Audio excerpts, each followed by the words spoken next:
Now this is another family called O'Dwyer, but these are the Cork O'Dwyers. And there never was, and there probably never will be, a Cork O'Dwyer who is entirely, well, let's just say that this Paddy O'Dwyer came from a long line of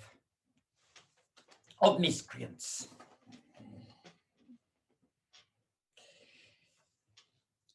Now, Paddy O'Dwyer Sr. was finding that the Vagrancy Act was having a bad effect on his life and the life of many people around him. And he thought that he needed to apprentice his son, also called Paddy, to a trade. And Paddy O'Dwyer, the younger, was a big, strong, strapping lad. And people told him that he should become a blacksmith. So when Paddy O'Dwyer had done well at the races, or at least when Paddy O'Dwyer came back from the races and had his pocket full of coins and had enough money, he took his son to the local blacksmith and apprenticed him. Now this blacksmith, all his friends said, you shouldn't take that young Paddy O'Dwyer. He's no good. He's not a good un, and his father wasn't a good un, and his grandfather wasn't a good un, and his great-grandfather before him wasn't a good un. But the blacksmith wasn't having any of that and said, well, he said, there's good in everyone. Now, on the first day, young Paddy O'Dwyer turned up on time and worked hard enough, and it's all right, but he got slacker and slacker, and the blacksmith said, listen, Paddy O'Dwyer, pull your socks up. But Paddy O'Dwyer didn't, and then he didn't come one day, and the next day he came late, and the blacksmith knew what to do. He took down a cane and he beat the shit out of Paddy O'Dwyer. And he said, every time you're late, I'll give you a hiding. Every time you don't work hard, I'll give you a hiding. Every time you're not up to scratch, I'll give you a hiding. Now, Paddy O'Dwyer worked, and he didn't need to have a hiding. Well, maybe not even once a week. Certainly not twice a week. Well, not often twice a week, and sometimes not more than twice a month. So Paddy O'Dwyer became a blacksmith, and one day when his father had came back from the races or came back from somewhere and had a little windfall, he set up the young Paddy O'Dwyer as a blacksmith. Now that meant that Paddy O'Dwyer could marry his childhood sweetheart, Mary. Now he'd always loved Mary, and Mary had always loved him, and they were birds of a feather. She was large, fat, foul-mouthed, angry and furious, and out for a good time, and they loved drinking together. Well, he started well. He had a business, they had some children, but really it wasn't what he wanted to be doing. And well, the business went from bad to worse. And one day, he was a cold day. And he was in the forge and thought there's no money and there's no food.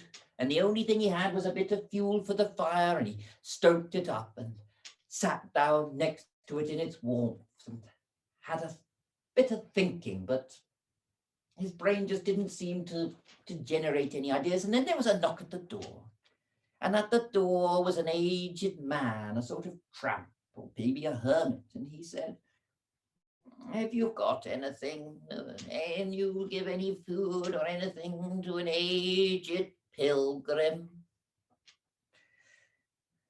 Paddy O'Dwyer laughed. I haven't got anything. I got nothing at all. I'm in the same, but I tell you what, old man, I had this fire. I had them all come in and get out of the cold. Come and get out of the cold for a while. And the old man came and sat his ancient bones in a chair next to the fire.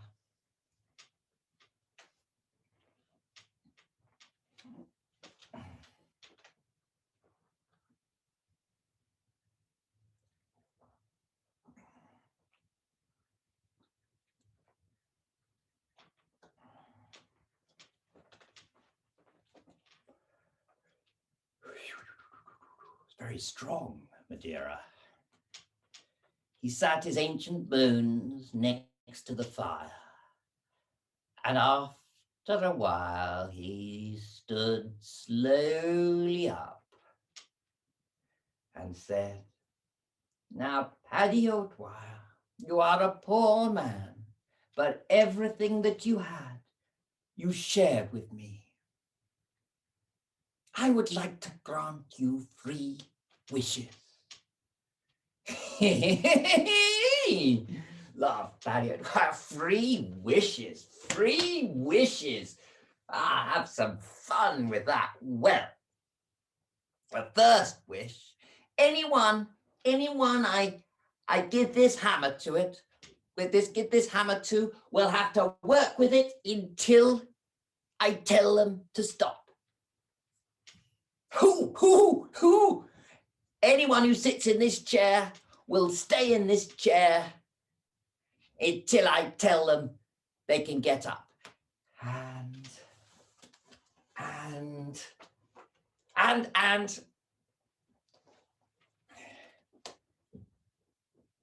any gold coin that I put in this purse can only come out of this purse when I take it out myself. Paddy O'Dwyer, that is disgraceful. Is it disgraceful? I grant you 3 wishes. You could have done great things. You could have looked after your family. You could have looked after everyone around here. Everyone could have had a good life, and all they are, you've done is wished for the evil, practical jokes and mischief. Oh, you're right. Perhaps I be a changing of the second one. No, you cannot, Paddy O'Dwyer. No, you cannot. Good day to you, sir. Well, the first thing that Paddy O'Dwyer did was call in a gentleman that he owed some money to and ask him to have a seat. And then he said, "I'll be back." And he popped back a couple of weeks later and said, "Have you sitting in my chair still for 2 whole weeks? Why, you'll be owing me a fair amount of money for rent." "I will not." "Well, if you don't pay the rent, it must be a guinea a day if it's a penny. If you don't pay me that rent, you'll carry on staying." "I will not pay you the rent." "All right, you leave the chair, then I'm off." When Paddy O'Dwyer came back a week later and demanded the rent was paid. Well, he saw a strong man passing and called him in and said, "Could you take this hammer and beat out this iron?" And the man beat it and beat it and beat it. "Will you not let go of that hammer?" Well, he managed to get money off him. Slowly but surely he acquired money, and he would go down into town and drink, and he'd take Mary and they'd drink, and quite often they would fight and make such a scene, and on their way back, well, fighting in the gutter would turn into lovemaking in the gutter. It was disgraceful. It was disgusting. It was fun.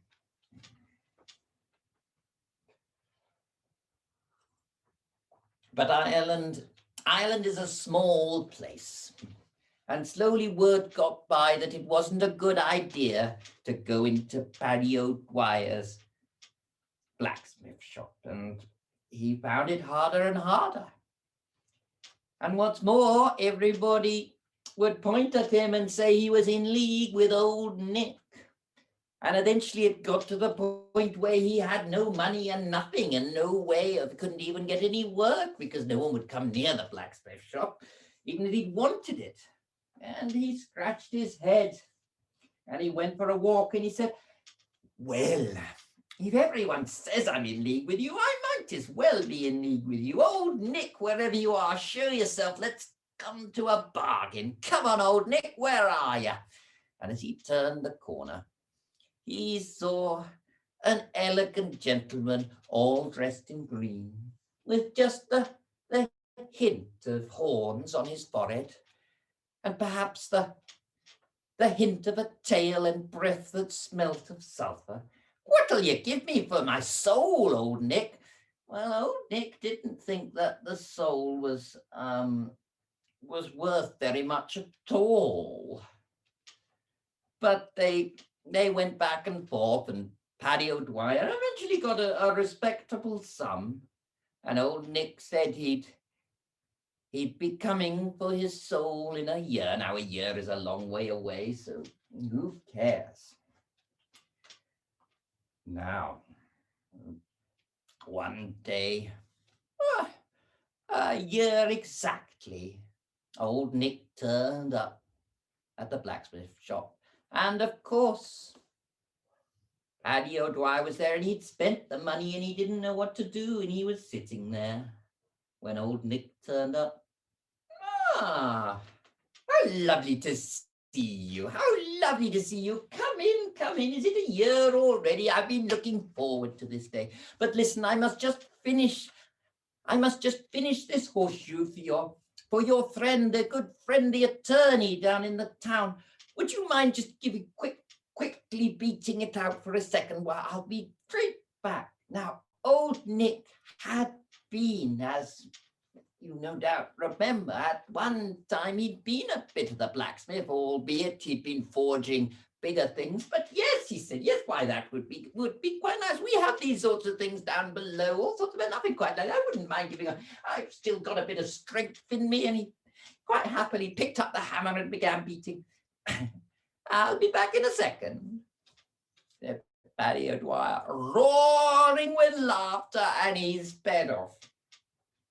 Well, he didn't come back for 3 weeks, and when he came back, old Nick was still hammering and hammering. "Oh, you're still hammering. You're still hammering. Oh, dearie me." "Hey, listen, old Nick, I wasn't thinking you didn't pay very much, for my soul." "I paid your soul, you wicked soul." "Well, no, I think a soul such as mine, I think it's worth quite a lot more." "How much do you want for it?" I was thinking maybe, how's about a pile of gold up to here? It will be done." "Well, come on then." And the gold appeared. "You can put that hammer down, and I'll be seeing you in 7 years. "I'll see you in 7 years. Well, Paddy O'Dwyer had the best time. He went to the races, he lived it large, he was friends with lords and ladies. He gave parties, everybody loved him everywhere he went. He hugged and he slapped and he bought a drink for everyone. Well, even a pile of gold this high won't last forever. And eventually it ran out. And they were hungry again, and they took to fighting. And one day, maybe 7 years later, he and Mary were hitting each other and banging each other and fighting like mad inside the smithy. Now, old Nick appeared. And old Nick's he can be a little bit gallant. And he thought this won't do. And he tried to get between them. Well, you never, ever want to get between a wife and her husband when they're having a fight. No sooner had he pulled old Nick off than no sooner had he pulled Paddy O'Dwyer off her than she was upon him, a smashing and a whacking at him. And he took a couple of steps back. Then Paddy O'Dwyer charged him and pushed him into the chair. Then they both burst out laughing. Paddy O'Dwyer took the tongs out of the forge and he got hold of old Nick's nose and he pulled pulled it, and then they roared with laughter and they sped off. They let him sit there. Well, they let him sit there a good month, and then they came back.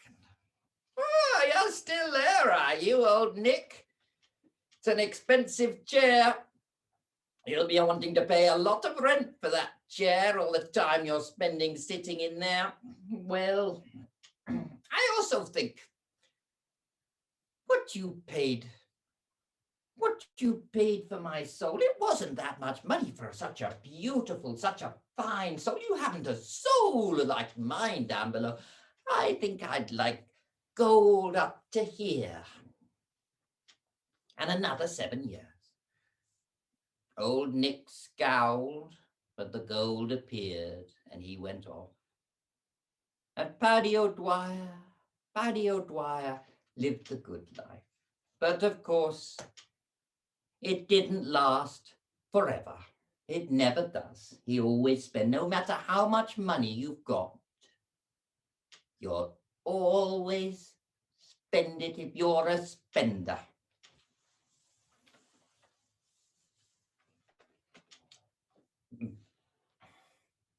Now this time, old Nick, well, he didn't want to be caught this time, so he thought he'd be cunning. He thought once he got into Paddy O'Dwyer's pocket, he'd get him by the short and curlies, and he'd have him. So what he did was he turned himself into a gold coin and hid himself, just slightly peeking out and shining in Paddy O'Dwyer's forge. Now, Paddy O'Dwyer spotted this gold coin. He thought it was odd because he thought,